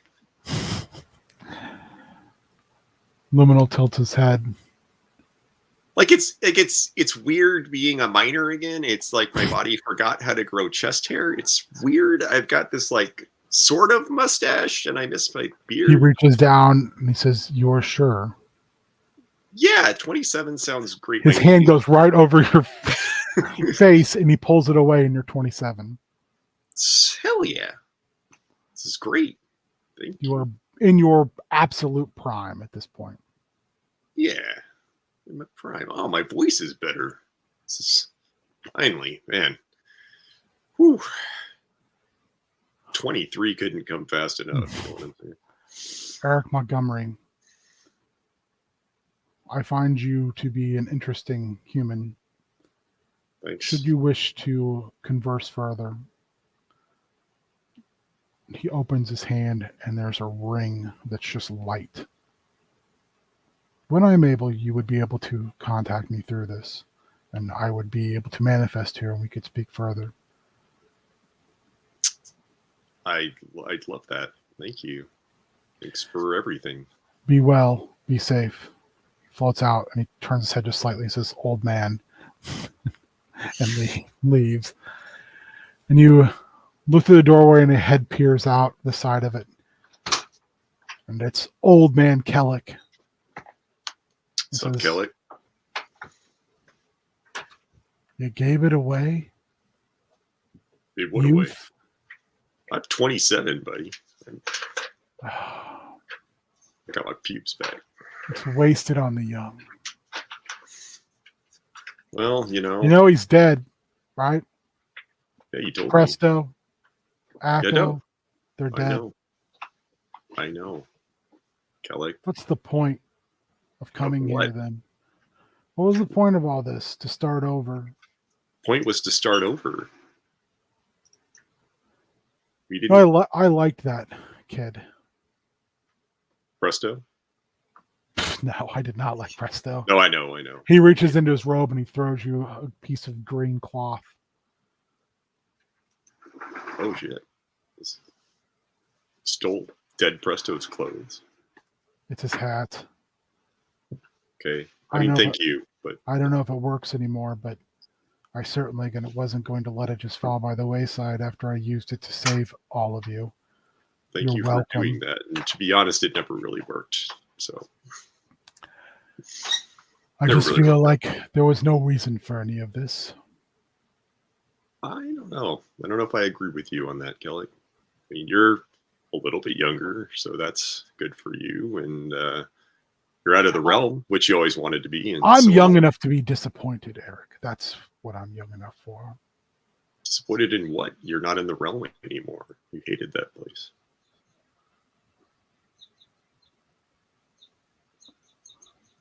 I thought perhaps you would understand with your loss, but maybe we just handle it differently. I guess I don't know what you're getting Starts at. to walk away. I don't know you that well. We could get to know each other better. You knew me well enough to lock me up for a number of years. Well, you committed high crimes against humanity. So, I mean, that's Ta on ta you. for now, Eric All right, Montgomery. TTFN. All right. So, what I would like to do really quickly, I want to hit two more things, and then I want to wrap up with a little of what we were doing earlier. So, first things first, Acco. You, that squirrel is back in the window again. Catch squirrel. Easy. Mean mugging. So, it's been about a week since you and Baz spoke, and he's been gone since then, and he returns, catching up with your home, riding on the back of a big old lizard. Exactly, Shaggy, exactly. He says, "Well, it took me a while to get back here. Did you give any thought? Talk to your parents about petitioning?" Talk to parents. They're okay. They're proud of Echo. Echo, big hero. Echo. You sure you don't want to stay with him just a little bit longer? Echo shakes his head. We talk. We agree that Echo not done yet. Done. Oh, Echo. Petitioning doesn't mean that this is that you go back to the prime, that you're alive again. Petitioning means that you move up to a higher level, beneath a greater power, and Good. you have duties and responsibilities. You help people, you protect people. Echo But nods like you obvious. don't get to go back to your own life. I'm sorry if I misled you. Echo looks a little bit exasperated, like Echo no. Echo no. Okay, I just want to make sure. But Echo can help in bigger way is better. Echo That's grow in size and in importance. Yeah, fair Solve enough. big problems. Well,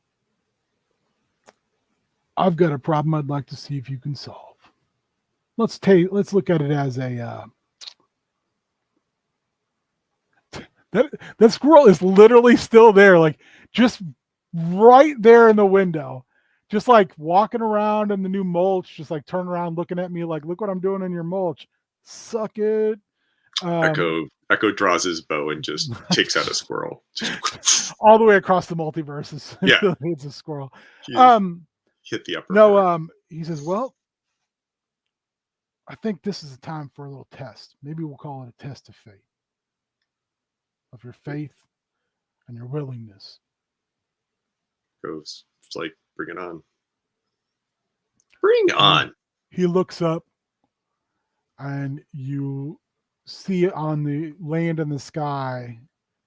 You see what is a spiral of rock, a mountain that meets the top and the bottom together.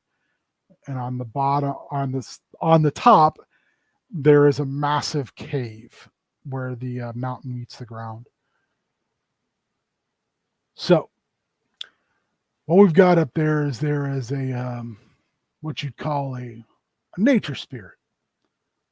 They come here, they live here. This is where they dwell. It's something that mortals would sometimes make deals with, or some places even worship.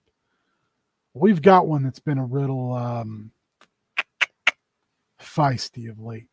Seems like they found their own partitioner, and they have been using them to make mischief. Powers on high aren't real appreciative of that, so they want you to go have a conversation. If it needs to be at the end of a spear, and so be it. They won't really die anyway. They'll just discorporate and then recorporate later. Okay, but Echo only have bow and axe. Well, bow and axe it is then, isn't it? Okay, just knowing he'd be spear. When you get up there, it'll be hard to miss. Sure, his big cape can see. She's a big one. Do not underestimate and do not take her words for fact. Okay, lying spirit need stop pranks.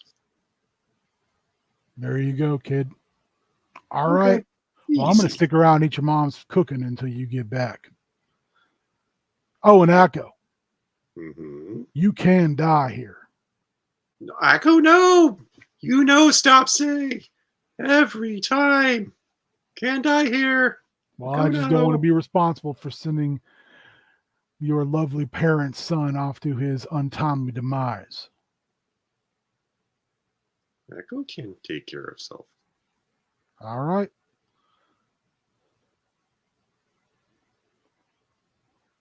Goes like, agree with me. Baz pushes past you to go into your house and knocks on your door. Mm, Hey! Reaches in his backpack and he's got two huge feral pig skin. He goes, look what I brought for you. Meanwhile, in the Smile Room on Storm Song. Your third best friend says, so Charity. Yeah, yeah. What and who do we break first? This is kind of messed up, but so awesome. Okay, it's a good question. I don't think we can take on Ragesh. The only reason we can't kill Ragesh is because he's got too many flunkies right now. We gotta weed out the weak members of the herd first. Yeah, weed them out. See, you and me, we need to think. We need to think together, put our prodigious minds together, and really think. We're a lone wolf. Well, there's two of us, but we're lone together, and we're on the hunt. Okay, I'm not sure where you're getting the wolf analogy, because, like, you're kind of a bug, right? But I wasn't always a bug, Charity. Gosh, well, don't. It's not. Are you for real? No, I was not always a bug. So, like, what were you? Like a bug? Do you not see that I was also a Goliath? You're wearing a Goliath suit. I was a Goliath. I don't exactly know what the hell you are, dude. Like, are you kidding me? Don't yell. God, I'm sorry, but it's a sensitive subject. All right. Okay. I'm sorry. I did not mean. Okay, no. I owe you an apology. I owe an apology. I didn't mean to like bring up old trauma. Like, this is clearly something that you got to work through. Okay. No, I'm sorry, Charity. Okay. I'm sorry. I'm sorry. Do you know why I lost my temper? Because I'm so excited about this opportunity that we're embarking on together. Okay. I'm giving you all I've got. And not just because we're friends, but because I really want to see that smug, kitty litter smelling mess of a cat get what's coming. I mean, let's be honest. I'm not a good person. I'm trying real hard. You're doing a good job. But with just seeing that Jagoff doing what he's doing, it's annoying. Because he's doing it all wrong. It's just, I mean, he's bad at, I don't know what I'm trying to say. I'm losing my words here because I'm so excited. I just can't. I just can't. Are you like... Wait. Dude. Are you trying to one up the bad guy? I don't need to try to one up. I've done bad things that guy can't even think. I've done so many worse things than that guy. He can't even in the middle of his wettest cat dream, he can't even dream of some of the things I've done. But I don't do those things anymore. I'm not that guy anymore. That's messed up, dude. I'm not that guy anymore. It's messed because up. You're my third best friend and you're helping me walk that straight and narrow. And I'm helping you not make the same mistakes I made, even though some of those mistakes are really fun.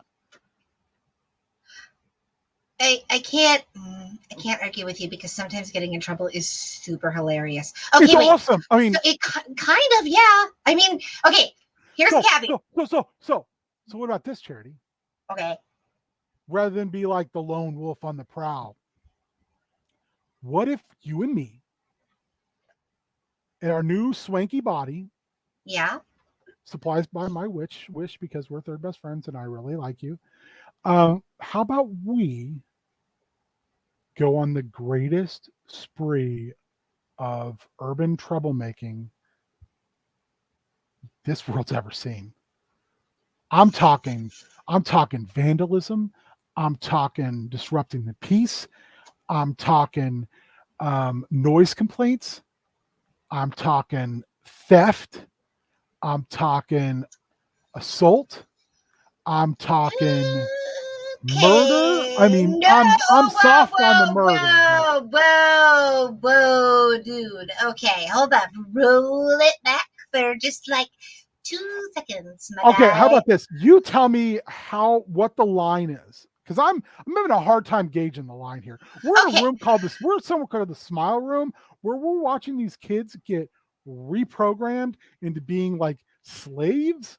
I mean, this Yeah. guy can't even get his own No, this cause guy's- dirties. What a This puss. guy sucks. You're not wrong. He sucks. Okay, so here's the deal. A lot of the people that work in this building, they're people that I know. They're friends. And they're good people. That They Anon don't dude was deserve your friend. this. What happened there? Huh? I've heard you talk about him. Like None of this is his repetitively. fault. None of this is his Mm, fault. But it He's kind of clearly is. no, but it kind of isn't because you don't know anything. You don't know that it's his fault, and you don't know. Like maybe he's doing it for a reason. I mean, the whole reason I wished to be here was because I was gonna try and tell Ragesh that I was gonna join his side, and then I was gonna backstab him at the right moment. Unfortunately, it didn't pan out that way. But that was kind of the goal. We could always fake it and just be like, Ragesh will be your stupid friend. You are lame. No, I tried that. It's not going to work. The unfortunate part is he's smarter than he looks. So, okay. I'm down for a little chaos. Like that's kind of my brand. You But need to tell me what the limits are because I don't have a Okay. history of playing well with others, and I don't have a history of following rules. That's not Okay. where I excel. so here's my thing. That ugly Tony the Tiger looking idiot is basically trying his best to murder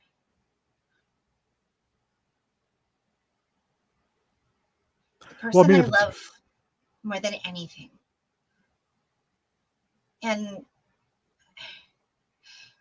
More than Magnar, I can't lose her. anything.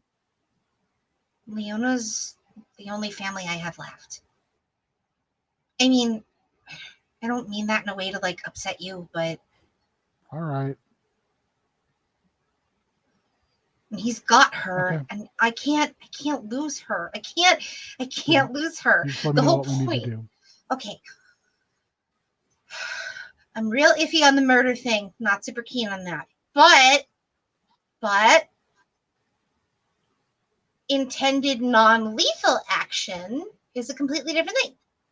So that we can do. Anybody who works in the palace, if they're under his control, we do our best not to hurt anybody. But anybody that's completely under his control, if it's people that he brought from out of here, oh, no, even better. I know what we're going to do. We're going to steal everyone out from underneath him.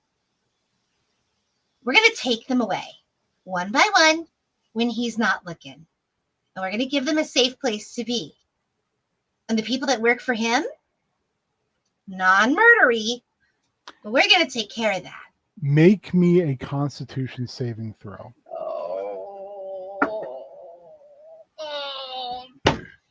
It's a 13. It's not great. All of a sudden, your stomach hurts like it's never hurt before. You take 10 points of damage. Ooh, damn. Okay. I did forget to tell you something. Sorry, but like, I eat people. All right. Anyway, so back to working on the Reflections Academy. So one thing I'd like to do as we wrap up tonight, chat, you're free to jump in on this as well. I've kind of got a spreadsheet going because of course I do. I would like to know who the counselors are you have all chosen. Your options are as follows. I think you guys probably know, but I'm going to tell you anyway once I find it.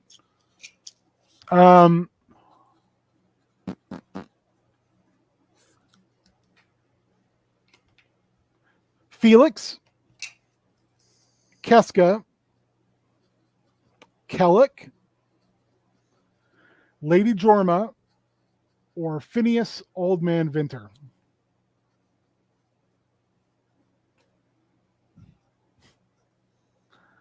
Super Spike, exactly. No witnesses. Magnar in the past has been very good at leaving no witnesses.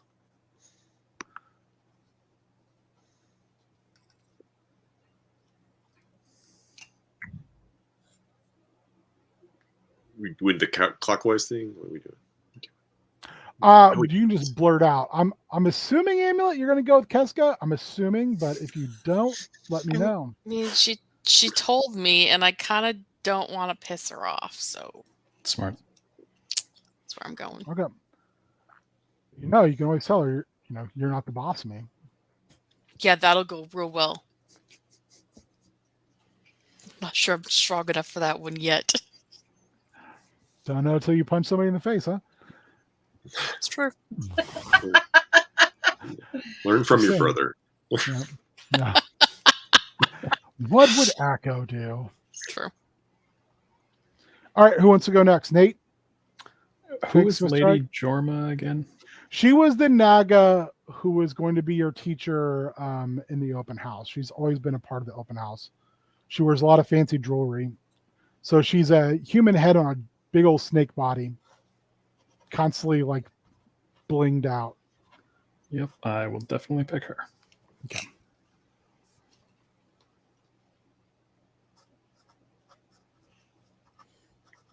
Oh, Eric is picking Kellic, obviously, both. To get to know him a little better and to fuck with him.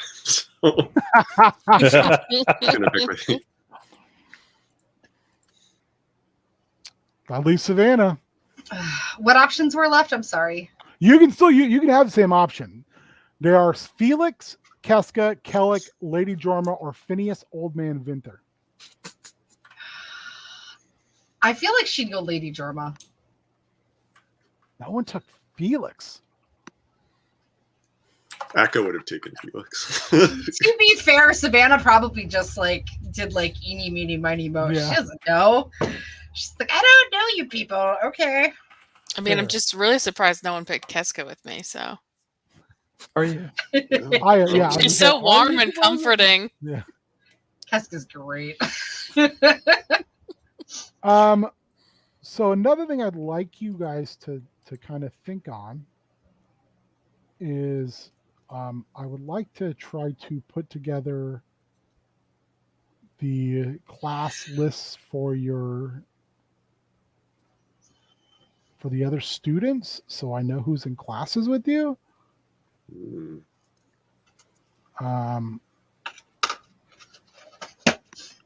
Because I do want it to be kind of a living, breathing environment. So if I put my spreadsheet in the Dropbox, if you guys all want to choose a couple students and just pick classes and then send them to me. Is this Sure. different than the list of students we gave you when we met? Yep. Okay. And I will try to make sure I have I'll try to put race and class and stuff in beforehand. But I'll try to get that out this week. Cool. There's Sounds about good. 2 weeks to look at it. And then, of course, there will be things that we'll be wanting to kind of take a look at that are in the Strixhaven book, such as popularity, building positive and negative relationships with classmates, because you will have a popularity score. Because just like Not a Surf, you want to be popular. Nate might be the only person who got that reference, and I feel real good about it. I got that reference. Did you really? You were so Yeah. just stone faced. I was trying to make a not a surf joke. And All try to right. fit quarterback in there too. Oh, I think that's all we've got for Down Outlands. Go around the table, tell people who you are, who you be with, and what you got going on. All right. Well, you can find me on Instagram and Twitter at Cubicle Zombie. You can also find me tomorrow on this very channel, switching things up, doing our games on Tuesdays instead of Saturdays for the summer, and it should be lots of fun. Drake Wind Falls. It's a beautiful place to visit, but I wouldn't want to live there. I don't know. There's lots of dragons. There is lots of dragons. Maybe they're somewhere. I don't know. We'll find them. Found one. It's true. One down. I heard this place used to have a terrible dragon infestation. Found two, actually. Here's what you think of Hot Fuzz. She's the one swan, actually. I am Shannon. You can find me on Instagram and TikTok at The Tangled Adventurer. And starting this Thursday, you can find me right here at Known World United, DMing the Love Lost Chronicles, a D&D 5e adventure full of queerness and wonderful people. And I am so excited to bring it to this channel. So tune in Thursday, 7 p.m. Central, just like this. And we'll be running mostly every other week. I have a business trip that's going to interfere with one session, but can't get around that. So that one session, we may sneak in a bonus episode about games. You don't know. There is also a Monday coming up that's going to be a bit of a problem for Ben and I, because what the Monday those 2 days I'm training in up north is one of those is our Mondays. So I'm sorry I can't go. You're my emotional support person. You have to go with me. I'm joking. I mean, we could. I don't know if we get streamed from the hotel, but we'll both be in the same room, so that'd be weird. We'll just sit next to each other on that the would be computer. Weird. That sounds like a great opportunity for me to maybe run a one shot of Magical Kitties Save the Day. There you go. What? Yeah, hell yeah. It's September 12th, I think, something like that. Yeah. All right. So it's September. There's some times. It's the 12th. So I train the 13th, the 14th, so I have to go up early and set up. But dope. I'm dragging Ben with me. I'm gonna just throw that on my calendar. Perfect. Problem solved. Problem solved. Look at that. Yeah, I'm Warrior. You can find me at WarriorMN on the socials. You can find me here tomorrow at 8 p.m. Is it 8 or 7:30? I don't remember. One of the two. Check in at 7:30. If we're not going yet, come back around 8. We'll show up for the pre-show. It's literally just a blank screen, but you know. But it's brought to you by Mountain Dew Kickstart. Get out of Mountain Dew Kickstart. So it's great. It's going to be a fun session. 3 of us are unconscious. And the GM is rolling our death saves, so we don't even know how we're doing. So come join us for that, because we're fighting a dragon or a drake, which is just a little a dumber dragon. So whatever. It's a dumber dragon. The dragon with less chromosomes. It's like how they're like, no, Charizard's not a dragon type. Okay, it's just the most dragony ass Pokemon of all of them. But no, it's not a dragon. Sure. So I don't know Pokemon, but I know that. Yeah, everybody knows that. Outside of that, you can typically find me hanging out at the FreeForge Discord. Just check out the freeforge.com for that link.